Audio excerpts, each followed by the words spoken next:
जय श्री श्याम प्रेमियों, आज श्याम बाबा की कृपा से मुझे बाबा श्याम की कथा गाने का सौभाग्य मिला है, आप सबको बताने का सौभाग्य मिला है। उम्मीद करता हूँ आप सब इसको सुनेंगे और आगे भक्तों तक लेकर जाएंगे, जिससे हम दुनिया को बता सकें खाटू वाले श्याम जी कौन है। आइए सुनते हैं बाबा की कथा। सुनो सुनाए बात सयानी, कैसे बने ये शीश के दानी,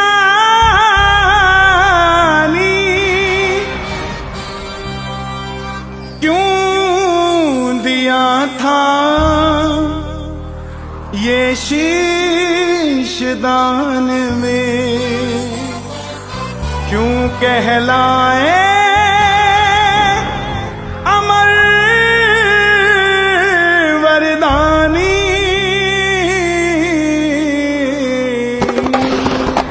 हरे का तू है सहारा सावरे, हमने भी तुझको है पुकारा सावरे। हरे का तू है सहारा सावरे, हमने भी तुझको है पुकारा सावरे। नहीं और सहा जाए अब बोल कहाँ जाए, नहीं और सहा जाए अब बोल कहाँ जाए। ओ हरे का तू है सहारा सावरे, हमने भी तुझको है पुकारा सावरे। ये बात शुरू होती है महाभारत के इस युद्ध से, जो युद्ध हुआ पांडवों और कौरवों के बीच। कौरवों की रक्षा भगवान श्री कृष्ण की नारायणी सेना कर रही थी, और पांडवों की रक्षा गोविंद मेरो है, गोपाल मेरो है, गोविंद मेरो है, गोपाल मेरो है। श्री बांके बिहारी नंदलाल मेरो है, श्री बांके बिहारी नंदलाल मेरो है, गोविंद मेरो है, गोपाल मेरो है। कौन है ये घाटू वाले श्याम जी? पांडवों में भीम, भीम के पुत्र हुए घटोत्कच, और घटोत्कच के पुत्र हुए महाबली बर्बरीक। जन्म लेते ही 14 बरस की आयु ग्रहण की माता मौरवी के लाल है, मौरवी के लाल है। बोलिए मौरवी नंदन की जय हो, मौरवी के लाल की जय हो, जय हो, जय हो जी। मौरवी के लाल की जय हो, जय हो, जय हो। माँ के पास गए, माँ मैं भी कुछ शक्ति प्राप्त करना चाहता हूँ।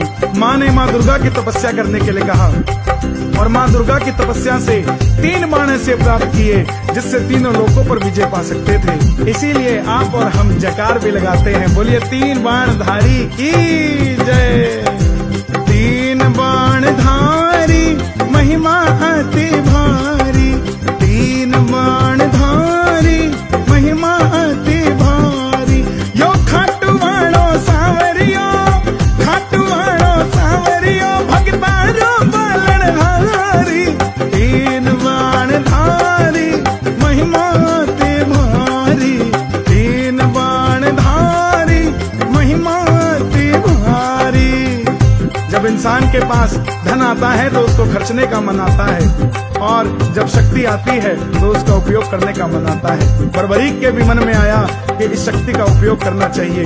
माँ के पास गए, बोले माँ मैं भी इस महाभारत के युद्ध में भाग लेना चाहता हूँ। माँ ने सोचा कन्हैया की सेना कौरवों के पास है, पांडव कमजोर होंगे, तो जाते जाते वचन ले लिया कि बेटा जा, मगर जाने से पहले 2 वचन दे। पहला वचन, जो युद्ध में हारेगा तो उसका सहारा बनेगा, और दूसरा वचन कि रास्ते में तुझसे कोई भी कुछ भी मांग लेगा तो इनकार नहीं करेगा। बर्बरीक नतमस्तक होकर निकल पड़े युद्ध की ओर, और जैसे मेरी माँ शेर की सवारी करती है, भोले बाबा नंदी की सवारी करते हैं हमारे बाबा श्याम। ओ लीले घोड़े रा असवार, खाटू वालों सावरियो, लीले घोड़े रा असवार, खाटू वालों सावरियो, सावरियो रे मारो सावरियो।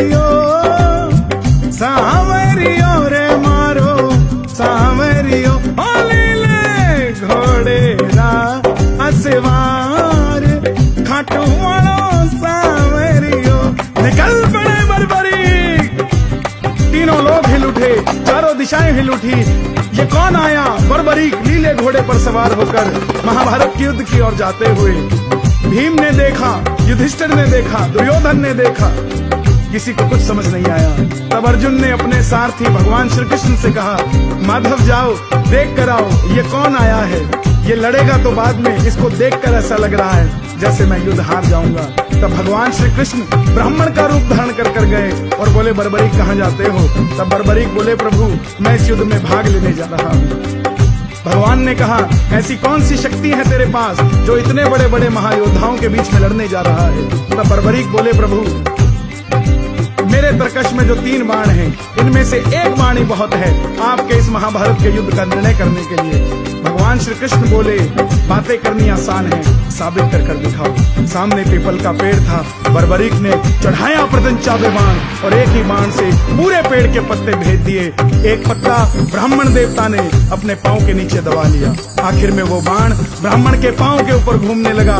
बर्बरीक बोले, प्रभु पांव हटाइए, एक पत्ता आपके पांव के नीचे है। ब्राह्मण देवता मान गए, अगर ये युद्ध में चला गया तो सबको ढूंढ ढूंढ कर मारेगा।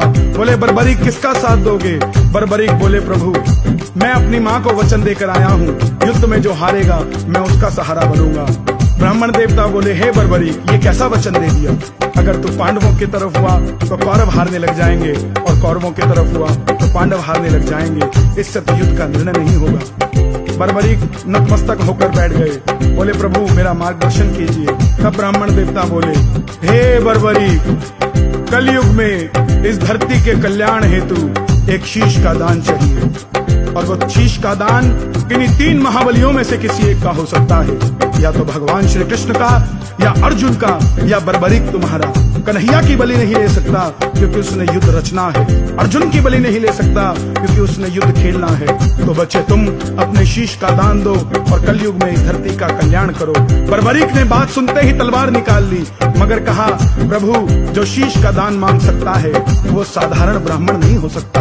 आप अपने असली रूप में आइए, ये मौरवी नंदन आपको वचन देता है शीश दान में दिया जाएगा। और प्रेमियों, पहली बार ब्राह्मण देवता ने अपना विराट रूप, जो भगवान श्री कृष्ण छुपे थे जिस रूप के पीछे, अपना विराट रूप का दर्शन बर्बरीक को कराया।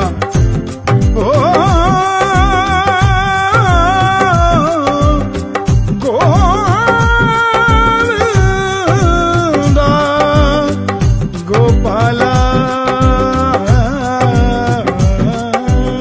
तब भगवान श्री कृष्ण झोली पसार कर बर्बरीक के सामने खड़े हो गए और पूछा, बर्बरीक शीश दान देने से पहले तुम्हारी क्या इच्छा है?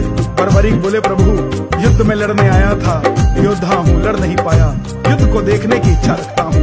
भगवान कृष्ण ने उस शीश को अमृत पिलाया और ऊंची चोटी पर रख दिया। आखिर में पांडव जीत गए, सबको घमंड हो गया। भीम कहते मैंने जिताया, युधिष्ठिर कहते मैंने जिताया, अर्जुन कहते मैंने जिताया। लेकिन खुद लड़ना और अपने ही मुंह से खुद को योद्धा कहना शोभा नहीं देता। पांडवों ने निर्णय किया, चलो मुरली वाले से पूछते हैं ये युद्ध किसने जिताया।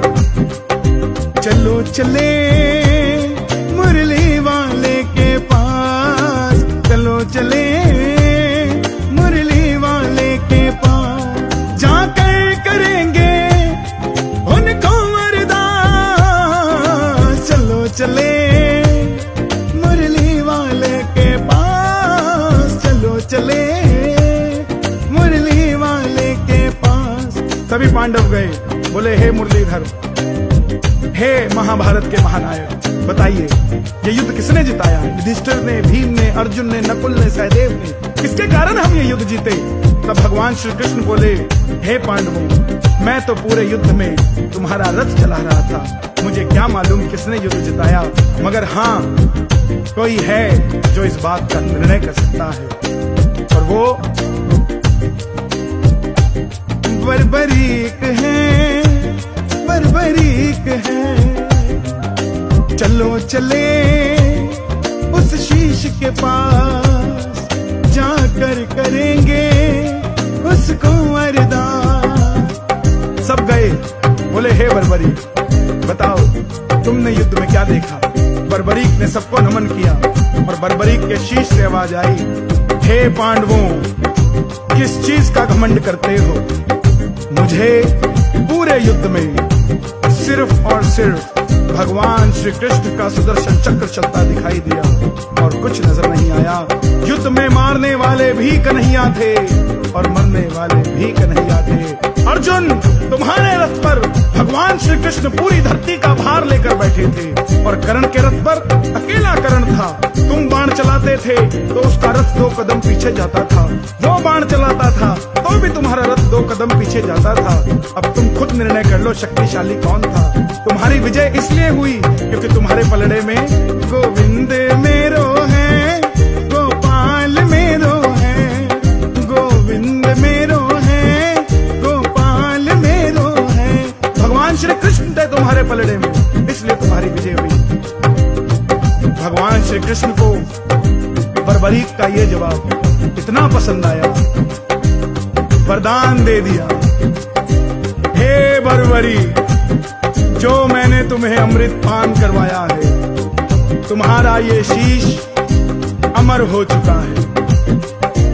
कलयुग प्रारंभ होते ही मेरी 16 की 16 कलाएं तुम्हारे इस शीश में विराजित हो जाएंगी। जो वचन तुमने अपनी माँ को दिया है, जाओ, मैं उस वचन को वरदान बना देता हूँ। तुमने कहा था हारे का सहारा बनोगे, तुम्हारे दर पर कलयुग में जो भी हार कर आ जाएगा, दोबारा दुनिया की कोई ताकत उसे हरा नहीं पाएगी।